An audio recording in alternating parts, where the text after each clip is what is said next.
Smacking, cracking, and watching. Follow me on Twitter. Subscribe. Episode 8, which is titled Slip. We got Slip and Jimmy back. We got a whole lot of things we've been used to and been wanting to see. We're all waiting for the we're waiting for Hector to start get in his chair, start hitting that bell, right? That's what we all really want, right? So we see Mike basically tipping the police about that body in the desert. We know that Chuck's got his mental issues, what he's battling. Chuck doesn't want to let the job go. He's pretty shady though, right? He recorded his brother. He had to he testified against his brother. He's hateful. He's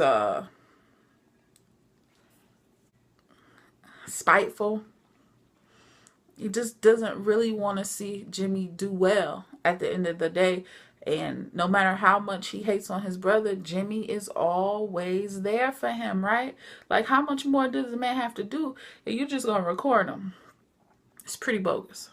Jimmy is at the music store, right? She's trying to shoot this commercial. Music store management is actually wised up on everything. And they're like, you don't even work for the station, man. It says, your face, your store, my commercial. Ooh. Then the camera pans out a little bit and we see a drum set. And I'm like, oh, Sookie. He's either going to do two things. He thought he was either going to play the drum set or he was going to fall over it. Close enough. Then they put the camera back up from the drum set. We know his mind, that gerbil is moving. Then all of a sudden he's like, roll it, my direction. We see the drumstick loose in the aisle. The drumstick is just sitting there loose in the aisle. And I'm like, oh shoot. Is Slippin' Jimmy about to be back? He goes, whoa. If you've never felt like that before, I came out of a convenience store and I slipped. And let me tell you, I felt like him looking straight up at the ceiling. It was just that bad. Straight up. His first words out his mouth, y'all got liability insurance, right? And I said, oh, snap. He's about to come up on that money. Are we finally going to see him come up out of that yellow car to his Cadillac? How is he going to get this Cadillac? You know, like, because in your head, everybody who watches the show is like, is Bryan Cranston going to show up this scene? You know, like, are we going to hear Jesse like, hey, bro? Kim is friend, his confidant, faithful. She's torn so much. She's invested so much into everyone, and it's almost like she doesn't get that in return, you know? She's a great actress, but dang, what else does she have to do to prove her point to everyone, right? Howard. I have so much to say about Howard besides he's a jerk. Between his pinstripe suit, he hides things when it's need to be hidden. We'll go into more detail on Howard and Kim shortly. I like Nacho. I know y'all like Nacho too. Drop a comment below and let me know who's your favorite character from Better Call Saul. Alright? But Nacho, man, he can only take but so much. How much does he have to prove till he gets respect? But what happened was Hector messed up when he crossed the line. Crossed the line when he started going for that man's dad's business. But Nacho is numb. He's almost numb to everything that's around him except for his father. He's calculated. He's very, very intelligent. Focused. I like Nacho. He's the one probably after Jimmy. I would say Nacho is my favorite. Like a thief in the night, Nacho broke that thing on AC. I was like, oh, snap. What is he going to do? Why does he want the AC of all things to be broken? Did y'all think that Nacho was the reason why Hector would be in that wheelchair? The way that the restaurant is set up at the kitchen and we see the guy sweating all over somebody's taco meat. Then we see the table where it's facing the door. Always face the door. You know why? Same thing as what police officers do. Always face the door. You'll never see somebody who has, but you'll never see them with their back facing the door. So Hector's at his own table, acting like he's ignoring Nacho, yet he's watching almost everything that he does. Nacho's counting out that money, goes behind Hector, acts like he drops the pile of money. What's crazy is Hector didn't catch it. As meticulous as Nacho is, has he ever dropped the money? Has he ever been over there? So maybe the fact that he did finally drop it, it was like, oh, that's excusable. You know, like, oh my God, what are you doing? It wasn't like that. Dang it, you always doing that, you know, to draw attention. He knew the jacket was going to come off because it was so dang on hot. It was 100% chance that jacket was going to come off. He did his practice and sure enough, it worked out, man. it was also cool on whoever put this episode together, because it's like they had a double they had a double Tic Tac container. You know, one side was red and one was, you know, clear or whatnot. And he flipped them up, that he had it taped. He had his whole, I mean, he really planned this out. And when he did it, man, he threw them pills like Michael Jordan and LeBron James. Jimmy is so observant. That is one thing you can't say. You can say that he is. You observant, man. Look at my homie. So this guy right here, Mr. Saul Goodman, is so observant. He's at work release doing his community service. He sees a guy who looks like a pusher man, who tried to get out to go see his kid. He says, hey man, look, you got a bunch of money in your sock. I can get you out of this. What's he do? He does that good old fake slip and fall. Remember, he says $700, I can get you released. He lays down. He says his back is hurt. He says, well, okay, man, well, I'm gonna sue you. Sue them, and then I'm gonna sue you personally. The land of the lawsuit and the home of the brave. Ooh. He said it is gonna be a class action. And and I'm bringing him too, Mr. Got the cash in his socks. He's coming along with me. So now what? And what's the guy say? 2 words. Fine, a-hole. So now we're going to talk about episode 9. Every great person has that moment where they need to hang up their jersey, hang up their heels, hang up their briefcase, hang up their duty belt, hang up their pen and pad, hang up their apron.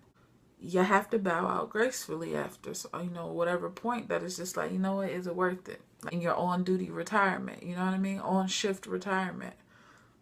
Chuck is doing that. Chuck was once the most powerful man in the boardroom, the once powerful man in the courtroom, and now he's just there. Everyone knows his flaw. It's like he's been pants. Someone pulled down his pants and everybody knows you have on polka dot underwear. That's basically what Chuck is at. And he's still fighting like, nobody saw my underwear. Everybody knows your condition.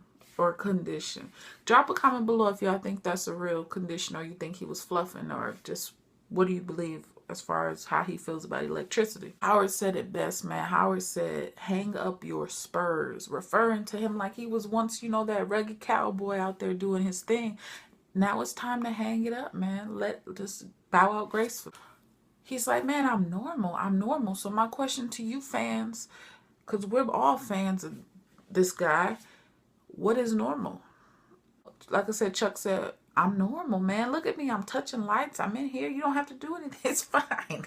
You saw my polka dots. It's fine. I'm fine with that, you know? What's your situation now? That's just the straw that broke the camel's back. But Chuck still wants to play the game. Like I said, Kim's doing deals. Kim's car got stuck in the freaking sand. She still got it out of the dirt on her own. I thought she was going to be like, AAA, I am by the oil rig thing and I need you. No, what did she do? She made a way. That's what I'm saying. Kim is always on her feet, making a way, finding her own path. And that is literally what she did. She found her own path without help. Man, when Jimmy had on that tracksuit, that headband, and those walker shoes, I said he better not be mall walking. Oh my goodness, speed walking is an actual competition.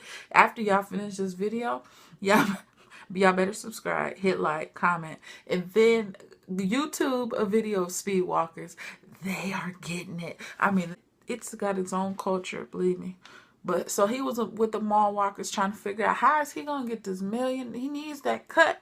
You know what I mean? He's a smart man and he didn't figure it out. Said flat foot and plantar fasciitis. I almost fainted again because you know why? Yeah, your girl's flat foot like a mug. But I don't have the lifters. I don't wear the lifter. While jogging, my feet hurt like all heck. But you gotta admit, it was pretty dang on cool when he played her saying, well, what size shoe do you wear? And I'm like, really? Then they cut to that trunk scene and he's got a whole trunk full. Like it was an investment though, right? If you think about how much money he's going to get broke off compared to how much it was to buy a couple shoes, I mean, you can't be mad at the man. He stays on his feet, right? Yo, be quiet. Don't tell nobody. Don't tell the other girls. Don't tell Helen, Rose, and Myrtle. Helen, Rose, and Myrtle don't need to know. This is between us. Just a little secret. So he starts working with Helen, Rose, and Myrtle, you know, doing chair yoga, things he said he wasn't going to do before, right? In episode 8, he said, nah, I don't got time. And now he's like, dang it, how can I get it? Oh, when he using the peanuts in this scene was genius. Genius. One of the most dramatic points of this season had to be when Nacho was talking with his father, and he was explaining to his father about, look, there's going to be some bad men coming to the shop tomorrow. Let them in, do what they say. And it was so powerful. He's a dad, you can disown me or do whatever you want to do to me, but do what those men say. He's trying to say, Dad, you gonna die over being upset with me. You know, that was deep. Over soon, referring to, yo, these soon as these pills take on this man, I'm gonna be the man myself, and no one's gonna hurt you. You kind of felt the heartstrings. What does Dad say? Get out of my house. I said, dang. Just as strong as Nacho is, you know he had to come from the same cloth, right? Like, the shot of the window, the kitchen sink, and the curtain, and the dad sitting back, that was something. Chuck ended up sending Howard a letter basically saying, yo, I'm gonna sue you. I'm gonna sue hmmm for $8 million if you wanna get me out, and I'm not ready to hang up my spurs. You wanna embarrass me with my polka dots, even though everybody done seen it. You know what? I'm gonna bleed you dry with money. I'm gonna take what you want, what you love, what you adore, what you strive for, Howard. So he rather sue for $8 million than just to retire. That's just, you know what, that just proves how crazy he is, because you know why? He did the same. He rather endure the pain of cooking his ex-wife a meal instead of just saying, hey, let me be vulnerable for a moment and tell you what I'm going through. Crazy. Forget the whole partnership of hmmm. He said, I'm an enemy. Yo, when Jimmy had that needle in that, when Jimmy had the needle in that magnetic paint, and I'm like, wait, is that ping pong balls, pool table balls? And I'm like, oh, it's about to go down at bingo, the bingo hall. Them chicks they so cold for icing out Irene like that. Like, at bingo, she ain't get no love. And when he turned around and he said, I sold my soul for bingo. Yes. Bottom card, and he did. He was, oh, here you go, here's your bingo, he gave her right here for you. I said, oh, I hope she doesn't give it to a friend. Then I said, well, if she wins, how's this gonna work out? And it worked out awesome. So we see him finally switching the balls out, and what gets played? N31, N31, G48, I25, B12 like the vitamin. 067, 060. I said, Irene said, bingo. Did y'all find it funny that he had the skinny come on down Bob Barker microphone? When I saw that microphone, I think I almost fell. I almost fell out of my chair. She runs it by him like, yeah, the money or the settlement. You know, the whole conversation is basically money or the settlement. What do we do? They're talking about ideas. So Irene turns to Jimmy and says, Jimmy, what should I do? He goes, I'm not a lawyer. Listen to your heart. I said, ooh, you know what? It's like, what is it called when you don't tell people what you want to do, but you just hint to it. You just kind of, it's like all day you see a vision of such and such. You know, like if you see a whole bunch of stuff with green all over it. Like everywhere you go, you just see green, green, green, green. And then, you know, you go somewhere. It's like the power of suggestion or something like that.